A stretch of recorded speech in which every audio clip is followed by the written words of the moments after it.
If someone tells you, your debt problem is getting better, the first thing you should ask is, better where? Better in the real world, or better on paper? Because today's episode is about one of the most common paper improvements in economics. A country can look healthier because one ratio improves, even while the real pressure stays the same. And the ratio we're talking about is simple: debt to GDP. In late December 2025, Egypt's Prime Minister, Mustafa Madbouli, said the country's debt-to-GDP ratio fell from about 96% 2 years earlier to about 84% now, and he presented that as a sign the country is moving in the right direction. That's a real claim people hear, share, and build hope on. So today, we're going to do something clean. 1. We explain what GDP is in plain language. 2. We explain nominal versus real GDP like you're hearing it for the first time. 3.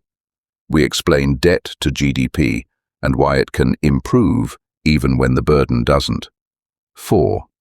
Then we return to Egypt and show what to watch if you want the truth, not just the headline. No politics, no insults, just the machine. Part 1. What GDP actually is.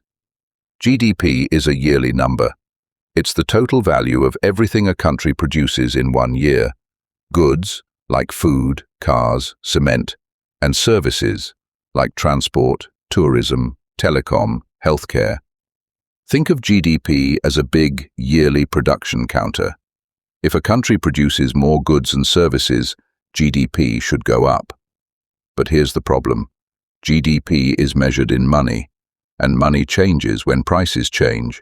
So GDP can rise for 2 very different reasons. 1. The country made more stuff. 2. The same stuff got more expensive. And if we don't separate these two, we can misunderstand reality. That's why we have 2 versions of GDP. Part 2. Nominal GDP versus real GDP, the key lesson. First, nominal GDP. Nominal GDP means GDP measured with today's price tags. It answers this question. If we add up everything produced this year using this year's prices, what number do we get?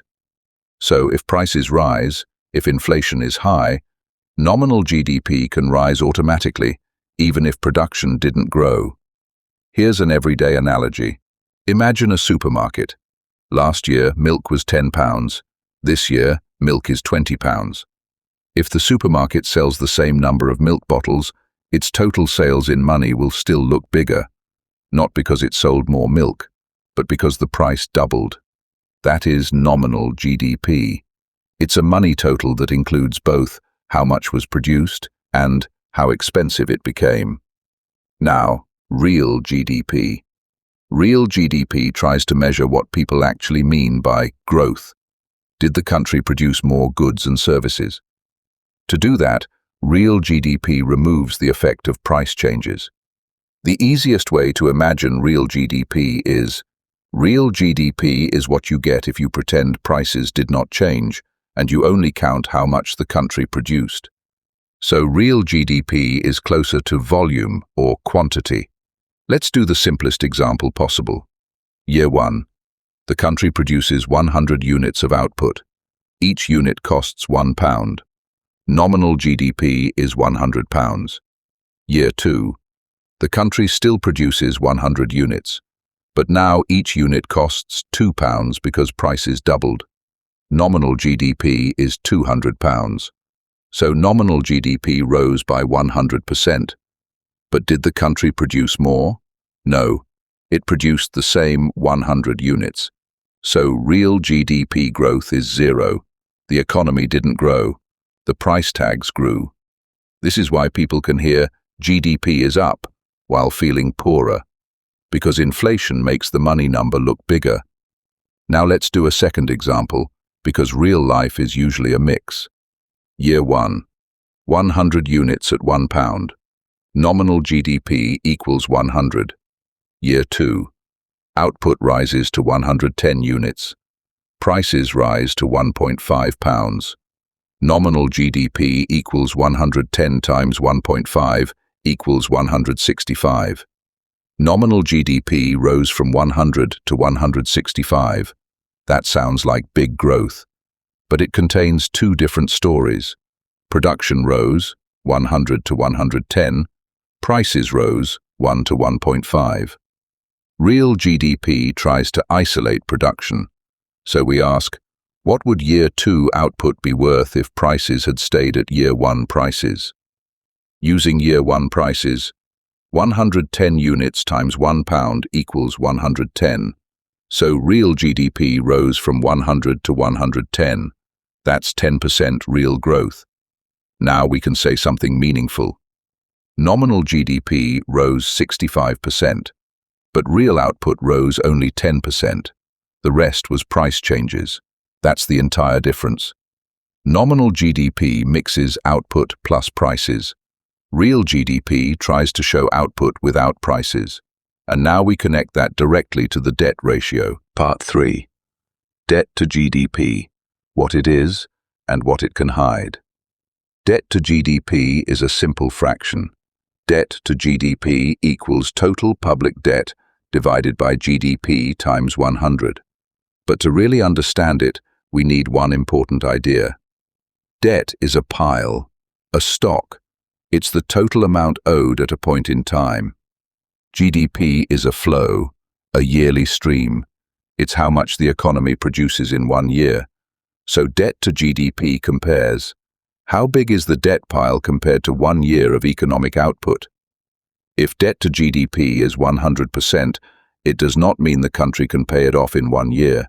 It simply means the debt is roughly as large as 1 year of GDP. Why do governments like this ratio? Because it's a single number that looks clean. It can go up or down. It looks comparable across countries. But it has a weakness.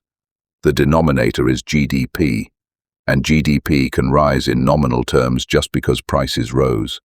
So the ratio can improve on paper even when the debt burden is not truly improving. This is called the denominator effect. Let's do a tiny example. Year 1.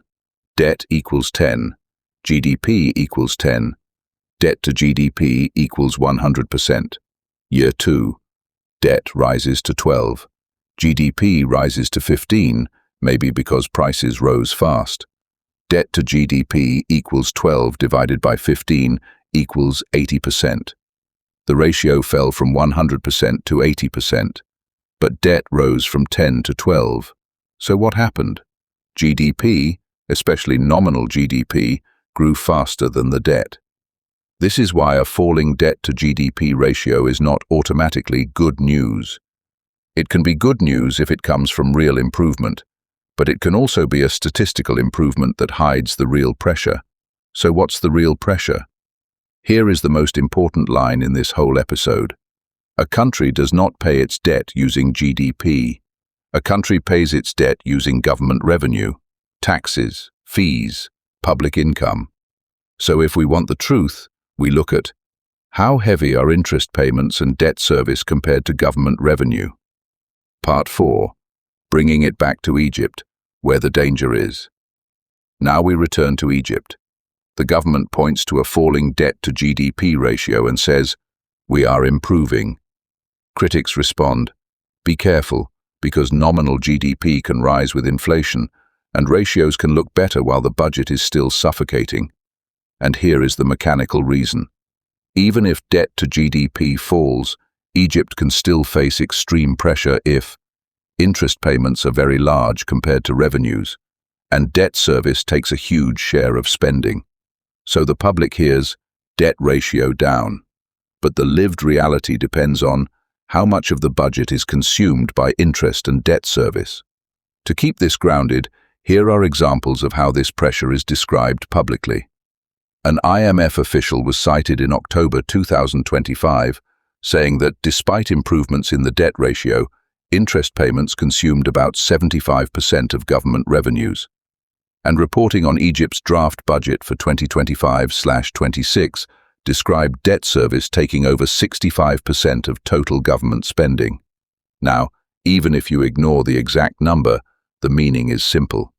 If most revenue goes to interest, the state has less room for health, education, maintenance, investment, and social protection. That's why critics say debt to GDP alone is not the truth. There's one more reason this debate becomes emotional.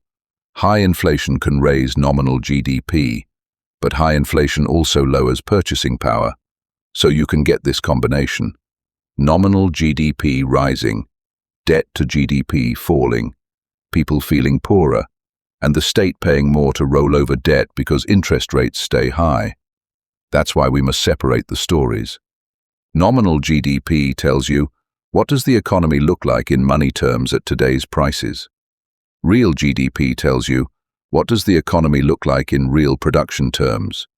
And debt to GDP tells you, how big is the debt pile compared to 1 year of GDP? But it does not tell you, how painful is the annual payment burden. That's a different metric. Part 5. The checklist, what we watch from now on.